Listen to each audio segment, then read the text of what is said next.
মৌসুমী ফলের মধ্যে সবথেকে পছন্দের আমার যে ফলটা সেটা হচ্ছে জাম্বুরা। আমি সবথেকে বেশি পছন্দ করি জাম্বুরা খেতে। আর এটা বছরে সবসময় পাওয়া যায় না। জাম্বুরা সিজন ছাড়া অবশ্য জাম্বুরা পাওয়া যায় না। সো হ্যালো এভরিওয়ান, কেমন আছেন সবাই? আশা করি সবাই ভালো আছেন। তো আজকে আবারও তোমাদের জন্য একটা ডেইলি ব্লগ নিয়ে আসছি। তো আজকে হচ্ছে আমার জাম্বুরা খেতে খুব ইচ্ছা করতেছিল। তো এর জন্য হচ্ছে আমি দুইটা জাম্বুরা নেই, এগুলোও হচ্ছে আমার শ্বশুরবাড়ি থেকে দিছিল। মানে আমার জাম্বুরা অনেক পছন্দ, এটা শুনে হচ্ছে আমার শাশুড়ি আমার জন্য জাম্বুরা পাঠায় অনেকগুলো। তো সবগুলো খাওয়া শেষ, আর এই দুইটাই ছিল, তাই হচ্ছে এই দুইটা আমি এখন বানাবো। তো জাম্বুরা না ছিলতে অনেক সময় লাগে, তো আমি হচ্ছে দুইটা জাম্বুরা খুব ভালোভাবে ছিলে দেন হচ্ছে এখানে একটু তেঁতুল, তারপর হচ্ছে শুকনা মরিচ এগুলো দিয়ে এখন বানাবো। শুকনা মরিচ দিয়ে কিন্তু জাম্বুরাটা বানালে বেশি মজা লাগে গুঁড়া মরিচ থেকে। তারপর হচ্ছে এখানে একটু কাসুন্দি বা সরিষা দিয়ে দিছি। দেওয়ার পর এখন খুব ভালোভাবে মেখে নেব। আর জাম্বুরাগুলো এত মজা ছিল, এত রসালো ছিল। অনেক সময় দেখা যায় বাজার থেকে জাম্বুরা কিনলে খুব একটা রসালো হয় না, বাট এই জাম্বুরাগুলো এত মজা ছিল, মানে আমার খাওয়ার পর মন চাইছে যে আমি আরো বলবো যেন আমার জন্য পাঠায়। এই দুইটা জাম্বুরা কিন্তু আমি একাই খেয়ে ফেলতে পারবো, কারণ জাম্বুরা আমার এত পছন্দ। তো যাই হোক, এই তো আমার জাম্বুরা বানানো শেষ। দেন হচ্ছে বাসায় সবাই মিলেই খাই একটু একটু করে। দেন হচ্ছে দেখলাম যে দুপুরে আম্মু গরুর মাংস রান্না করতেছে, আর সাথে ছিল ডাল। ডাল তো আমাদের বাসায় মাস্ট থাকবে। দেন হচ্ছে দুপুরে এই তো লাঞ্চ করি এগুলা দিয়েই।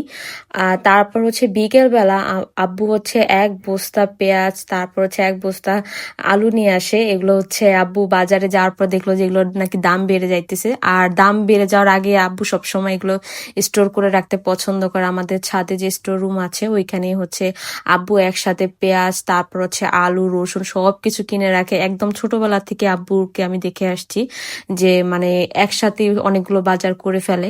আর এখানে হচ্ছে আমার বোনের বেবিটাও হচ্ছে কাজ করতেছে, মানে সবাই মিলে এগুলো একটু পরিষ্কার করে তারপর হচ্ছে স্টোর রুমে রেখে দিবে।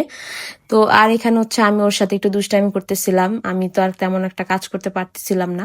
দেন হচ্ছে বিকেল বেলা আব্বু হচ্ছে পুরি নিয়ে আসে, গরুর মাংসের ঝোল দিয়ে খাবে। আব্বুর হচ্ছে পুরি অনেক পছন্দ। আর যেদিন আম্মু বাসায় গরুর মাংস রান্না করবে সেদিন হচ্ছে আব্বু পুরি নিয়ে আসবে। পুরির সাথে গরুর মাংসের ঝোলটা কিন্তু অনেক মজা লাগে। দেন এই তো আমি হচ্ছে আব্বুকে দেওয়ার পর আমি নিজেও একটু বেড়ে নেই।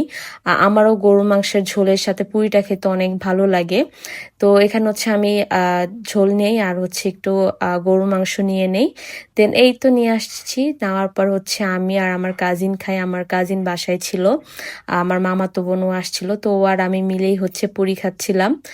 গরুর মাংসের ঝোলের সাথে কিন্তু পুরিটা অনেক বেশি মজা লাগে। তো কার কার গরুর মাংসের সাথে পুরি পছন্দ অবশ্যই কমেন্টস করে জানাবে।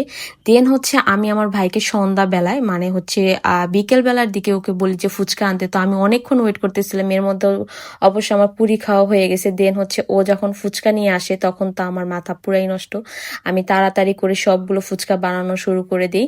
আমি ভাবছিলাম একটু বাইরে যে খাবো, বাট আম্মুকে অনেক রিকোয়েস্ট করছিলাম অনেক, বাট আম্মু আমাকে কিছুতেই বের হইতে দেয় না। বলছে যে তোমার যেটা খাইতে ইচ্ছা করে বলো, বাসায় এনে দিবে, বাট বাইরে যাওয়া যাবে না। যাই হোক, আম্মুকে অনেক রিকোয়েস্ট করার পর হচ্ছে সে আমাকে বের হতে দেয় নাই।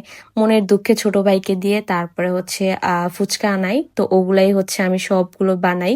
বানানোর পর হচ্ছে খাওয়া স্টার্ট করি। এই ফুচকাগুলো আমি একাই খেতে পারতাম, তো তারপর হচ্ছে যে ছোট ভাই বড় ভাইকে একটু একটু ভাগ দেওয়া লাগছে।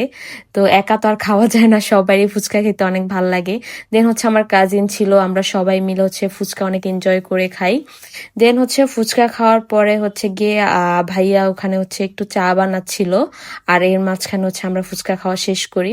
দেন এই তোর চা বানানো কমপ্লিট, আর ও কিন্তু আমার বড় ভাই অনেক মজা করে চা বানায়। তো এই ছিল আমার আজকের ভিডিওতে। আশা করি তোমাদের ভিডিওটি ভালো লেগেছে, আর ভালো লাগলে অবশ্যই লাইক, কমেন্ট অ্যান্ড শেয়ার করবে। নেক্সট ভিডিওতে আবার দেখা হবে, সেই পর্যন্ত সবাই ভালো থেকো। আল্লাহ হাফেজ এভরিওয়ান।